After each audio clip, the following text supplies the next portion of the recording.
I'm Deontay Wilder, WBC heavyweight champion of the world. You know, we packing that Alabama power. Joshua, be ready. Are you up for the test? Because I know I'm the best. All you got to do is set the date. Don't wait, mate.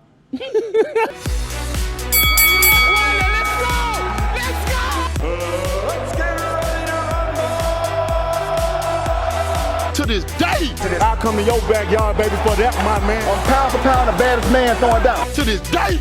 I'm a true champion. I'm willing to go to his turf in Atlantic City. I'm going to step on him. Only last week, I murdered a rock, injured a stone, hospitalized a brick. I'm so mean, I make medicine sick. I am the greatest.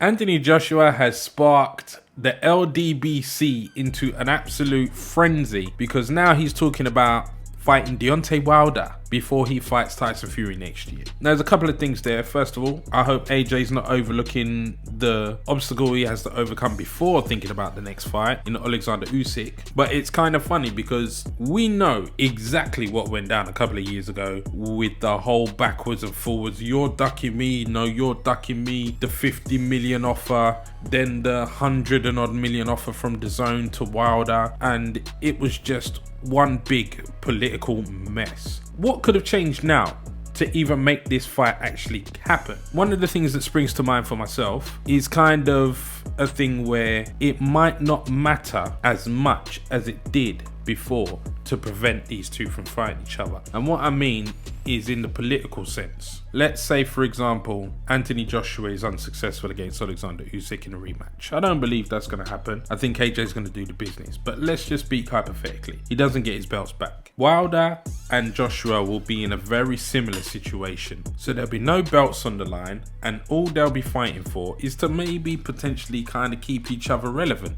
They're going to need each other. Pending what happens with Dillian Whyte and Tyson Fury, Dillian Whyte is going to need these two guys as well. So now that the belts potentially are going to be tied up and out of the way, I don't know, maybe it could clear the way for some of the fights that we've been longing for to happen. And it just kind of begs the question, I mean, being the world champion is the pinnacle of boxing, but how much do the belts actually matter? Because when we think about Floyd Mayweather's fights, all 50 of his fights, what are we really talking about? Are we talking about the titles he won, or the names that he defeated, or the fights that he had? Because that seems to be what we remember more than he won this title, that title. Yeah, it's not like it means nothing, because that's just not true. For these guys to go in and put on these incredible fights, with or without any belt, it's just remembering the fight, the battle, the war. You know what I'm saying? And for these guys to finally looking like they're actually potentially going to be willing to step in the ring, whoever ducked who, I mean, it don't matter at this point. I just would really enjoy finally seeing what the outcome would be between these two.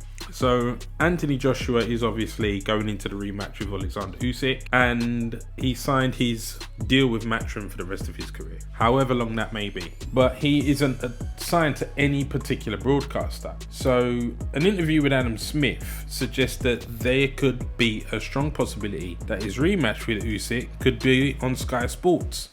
So maybe Anthony Joshua is going to be still signed to Matchroom, but with no exclusive broadcasting deal, which could make any potential fight with anybody a bit easier, because if he's got to go over to Showtime and fight Deontay Wilder over there, there'll be no obstacles stopping him from doing that. Wherever he wants to go to fight, he could do that. And why not? I mean, he's going to be sold off to the highest, well, his fights will be sold off to the highest bidder. DAZN will want it, Sky Sports will want it, whoever is going to be the big players interested in bidding for that fight, whoever can offer the most money, who knows. But anyway, Anthony Joshua is still very much in play, and pending the outcome of his rematch against Alexander Usyk, let's hope that he does fight Deontay Wilder. Let's hope that we do get the Fury fight. I mean, I would still love to see Dillian Whyte fight Deontay Wilder. Look at Deontay Wilder, look at how things have changed.